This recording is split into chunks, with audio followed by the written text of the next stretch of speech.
नमस्ते साथीहरु, यो भिडियोमा हामी कम्पोजिट फंक्सनको बारेमा पढ्ने छौं। साथै योसँग रिलेटेड केही क्वेशनहरु पनि म सल्भ गरेर देखाउने छु। सो भिडियो एकदमै महत्त्वपूर्ण साबित हुने भनेर म आशावादी छु। र यदि भिडियो मन पर्यो भने आफ्नो साथीभाइ इष्टमित्रसँग शेयर गरिदिनु होला र सँगसँगै यो च्यानललाई पनि सब्स्क्राइब गरेर हामीलाई सपोर्ट गरिदिनु होला। सो अब लागौं हामी आफ्नो भिडियोतिर। सपोज गरौँ यहाँ एउटा फंक्सन एक्जिस्ट गरिरहेको छ a देखि b मा। a एउटा सेट छ, b अर्को सेट है। त्यसैगरी यहाँ अर्को फंक्सन b देखि c मा एक्जिस्ट गरिरहेको छ। a देखि b को फंक्सनलाई हामी f ले डिनोट गर्छौं र b देखि c लाई g ले। यहाँ यो नेम फरक फरक हुन सक्छ है। यदि एउटा फंक्सन a देखि b मा छ र अर्को फंक्सन b देखि c मा छ भने यहाँ एउटा अर्को फंक्सन a देखि c मा एक्जिस्ट गर्छ र यही फंक्सनलाई हामी के भन्छौं त कम्पोजिट फंक्सन। र यसलाई लेख्दाखेरि जस्तै a देखि b मा f छ र b देखि c मा g छ भने यहाँ हामी यसलाई GOF यसरी लेख्छौं है। यो GOF भनेको के हो त कम्पोजिट फंक्सन। अब यसको डेफिनेसन लेख्दाखेरि लेट गरौँ पहिला। लेट अ फंक्सन a देखि b मा एक्जिस्ट गरिरहेको छ एउटा फंक्सन, त्यसैगरी अर्को फंक्सन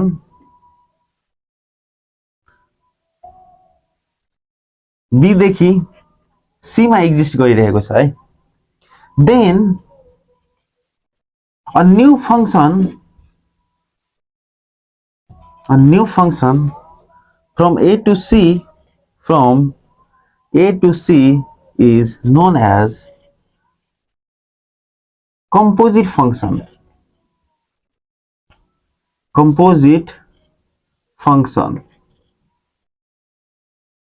यसैलाई हामी के भन्छौं त कम्पोजिट फंक्सन भन्छौं है। एउटा क्वेशन दिएको छ,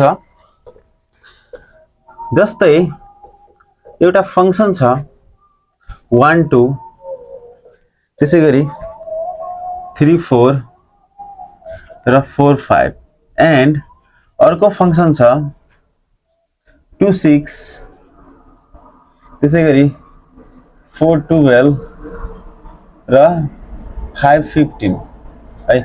यो दुईटा फंक्सन दिएको छ भने right the composite function GOF भन्छ। यहाँ भनेको छ right the composite function GOF। अघि मैले जुन एक्जाम्पल दिए अनुसार यो GOF के हो त एउटा कम्पोजिट फंक्सन हो र यो दुईटा फंक्सनबाट हामीले यसको भ्यालु फाइन्ड गर्नुपर्ने छ। कसरी फाइन्ड गर्ने सो हेरौं। फर्स्ट अफ अल GOF छ भने फर्स्टमा f हुन्छ त्यसपछि g हुन्छ। सो यहाँ यो जुन फंक्सन छ f त्यसलाई म यहाँ रिप्रेजेन्ट गर्दै छु 1 2 3 4 4 5 है। त्यसैगरी अर्को फंक्सन g जुन दिएको छ यो कति छ त 2 6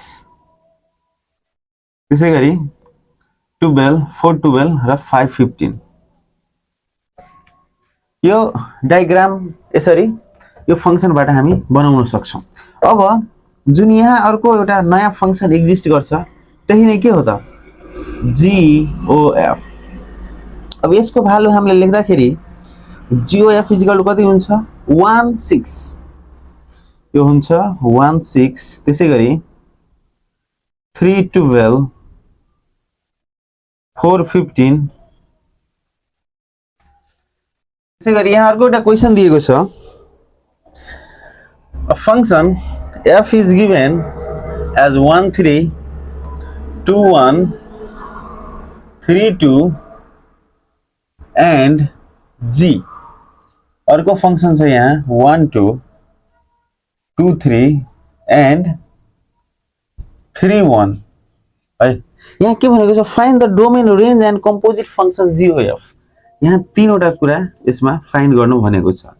डोमेन, रेन्ज र composite function GOF is equal to what. यो क्वेशनमा तीनवटा चीज फाइन्ड गर्नु भनेको छ है। सो पहिला GOF जुन भनेको छ हामी त्यो पहिला फाइन्ड गरौँ। अब बाइ क्वेशन अनुसारले के भनेको छ, पहिला हामी GOF मा पहिला F लेख्नु पर्यो। F मा कति छ 1 3 2 1 र 3 2। ओके, यो भयो फंक्सन F। त्यसैगरी अर्को फंक्सन छ यहाँ G, कति छ त 3 1। अब हामीले यहाँ हेर्दाखेरि 1 2 छ भनेको यो 1 सँग अब पहिला 2 लेखौं, 2 3 त 2 सँग कति छ 3 र 3 1। अब यो के भयो त, यसरी यो भयो हाम्रो GOF। भनेपछि GOF को भ्यालु कति भयो। अब यहाँ हेर्दाखेरि यो जुन 1 1 आउँछ, 2 2 आउँछ, 3 3 आउँछ, त्यही नै के हो त GOF। तर त्यो भन्दा पहिला हामीले डोमेन र रेन्ज फाइन्ड गर्नु पर्यो। यहाँ डोमेन भनेको यो हुन्छ र रेन्ज भनेको यो हुन्छ। त यसमा हामीले डोमेन फाइन्ड गर्दाखेरि कति आयो त, डोमेन इज इक्वल टु भयो 1 2 3। त्यसैगरी रेन्ज, यहाँ रेन्ज फाइन्ड गर्दाखेरि कति भयो त 1 2 3। यो क्वेशनमा सेम भ्यालु आएको छ, अर्को क्वेशनमा यस्तो नहुन सक्छ, त्यो क्वेशन अनुसारले भर पर्छ। त्यसैगरी अब GOF हेर्दाखेरि कति भयो त 1 1 2 2 र 3 3 है, यो भयो हाम्रो एन्सर। अर्को एउटा क्वेशन दिएको छ, सपोज गरौँ if F is equal to 1 5 2 1 3 3 र 5 2 है। त्यसैगरी G को भ्यालु छ 1 3 1 3 2 1 3 2 र 5 5। यसमा भनेको छ फाइन्ड GOF एन्ड FOG, यो दुईटाको भ्यालु फाइन्ड गर्नु भनेको छ है। सो पहिला हामी GOF फाइन्ड गरौँ है। फोर GOF को लागि हेरौँ है। GOF छ भनेपछि पहिला के लेख्नु पर्यो त यहाँ F को हामी पहिला यहाँ डायग्राम बनाउँछौँ फंक्सन F को। सो कति छ यो 1 5 2 1 3 3 र 5 2।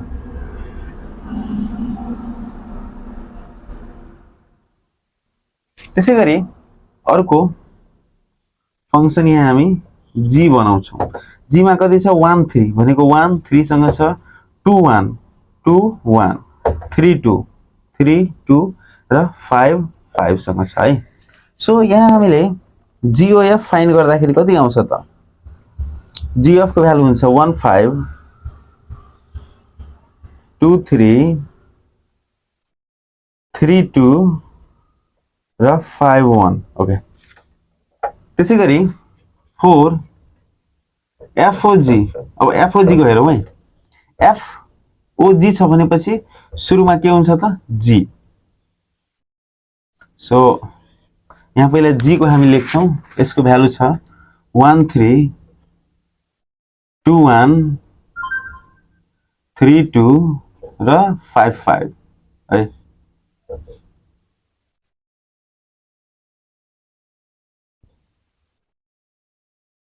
यो हाम्रो फंक्सन G छ। त्यसैगरी अब F मा हेर्दाखेरि अर्को फंक्सन यहाँ छ 1 5 1 सँग 5 छ, त्यसैगरी 2 1 2 1 3 3 र 5 2 है।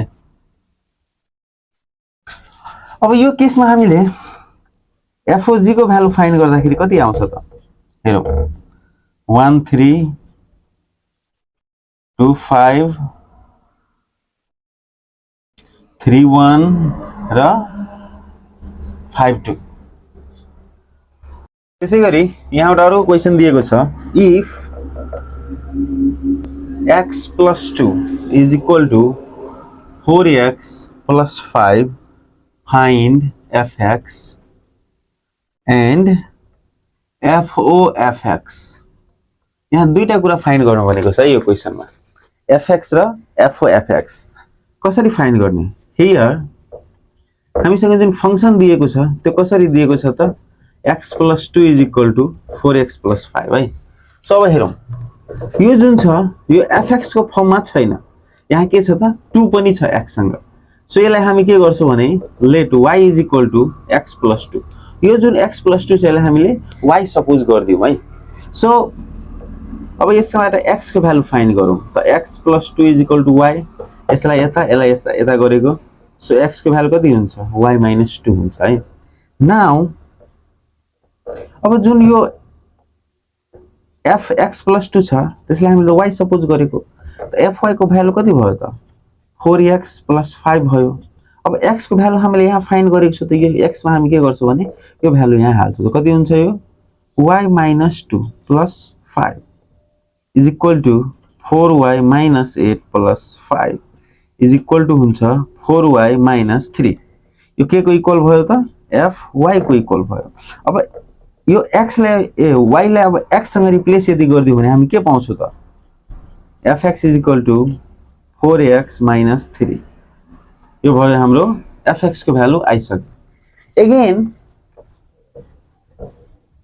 फेरि fo/fx यसको भ्यालु हामी फाइन्ड गर्दै छौ है सो f into fx यहाँ जुन छ fo/fx छ भनेपछि f बाहिर भयो र यो ब्र्याकेट भित्र के आउने भयो त fx यो सो अब fx को भ्यालु कति छ 4x minus 3 fx को भ्यालु हाम्रो आएको छ 4x minus 3 यही भ्यालु यहाँ हाल्ने हो अब यो fx भयो भनेको f को x मा यो भ्यालु हाल्ने सो यहाँ कति छ 4x minus 3 त्यसलाई हामी 4 into x को ठाउँमा कति राख्ने त 4x minus 3 र minus 3 अलरेडी यहाँ छँदै छ है यो जुन x छ यो ठाउँमा हामी के गर्छौं त यो भ्यालु हाल्छौं है र अरु जस्ताको त्यस्तै सो यसलाई मल्टिप्लाई गर्दाखेरि 16x minus 4 3 12 minus 3 यो भयो 16x minus 15 आन्सर एउटा यहाँ अरु क्वेशन दिएको छ gx को भ्यालु दिएको छ हाम्रो कहाँ गयो 6 by x minus 2 and hx को भ्यालु दिएको छ हाम्रो ax square minus 1 अब यसमा पनि छ goh3 is equal to 17 छ भने a is equal to what a को भ्यालु फाइन्ड गर्नु पर्ने छ यहाँ है gx र hx दुईटा दिएको छ र जसबाट हामीले goh3 निकालेर यसलाई 70 सँग इक्वल गर्नु पर्ने छ र a को भ्यालु फाइन्ड गर्नु पर्यो जुन यो a छ नि यसको भ्यालु सब हेरौं है पहिला यो जुन हियर goh3 है यो हामी फाइन्ड गरौं पहिला त यो कति हुन्छ g into h3 है g भयो h3 x को ठाउँमा हामी 3 हाल्छौं त कति भयो 3 स्क्वायर minus 1 x को ठाउँमा कति हाल्ने त 3 कति भयो g into 9a minus 1 gx भयो अब g को x मा हाल्ने भनेपछि 6 by कति हुन्छ यो 9a minus 1 minus 2 यो भइहाल्छ हाम्रो 9a minus 3 but by question के छ go by question हामीले हेर्दाखेरि तर क्वेशन अनुसारले के छ goh3 को भ्यालु कति छ त 17 भनेको यो 70 सँग इक्वल छ यसको मतलब 6 by 9a minus 3 के सँग इक्वल छ 17 सँग अब यसलाई क्रस मल्टिप्लाई गर्यो भने 17 into 9a minus 3 is equal to 6 भइहाल्छ है 17 9 जा कति हुन्छ 153 minus 51 is equal to 6 so 153a is equal to कति हुन्छ 6 plus 51 यो भयो 57 153a a को भ्यालु हुन्छ 57/153 अब 3 ले क्यान्सल गर्यो भने 19 र यो भइहाल्छ 51 ओके यहाँ 3 ले क्यान्सल गरेको सो यो को a को भ्यालु भयो हाम्रो 19/51 यहाँ अर्को क्वेशन दिएको छ यहाँ एउटा if gx is equal to दिएको छ 10 minus x so that gogx is equal to x हुन्छ है कुनै ठाउँमा यसलाई आइडेन्टिटी फंक्सन पनि भनिएको छ जुन यो छ नि यसलाई identity function prove that it is identity function पनि भन्छ है यो केसमा के गर्ने अब हेरौं सोलुसन यहाँ gx is equal to दिएको छ 10 minus x so gogx पहिला हामी निकालौं है therefore gx is equal to कति हुन्छ g into gx so यसको भ्यालु कति भयो त 10 minus x okay so gx अब g को x मा हाल्दाखेरि 10 अलरेडी छँदैछ माइनस 10 minus x हुन्छ यो है सो यो कति भयो त हाम्रो 10 minus 10 plus x माइनस ले मल्टिप्लाई गर्दाखेरि प्लस सो यो भयो x हाम्रो सो gogx को भ्यालु कति आयो x र यहाँ यति प्रुभ गर्नुपर्ने छ हेन्स यो के भयो त प्रुभड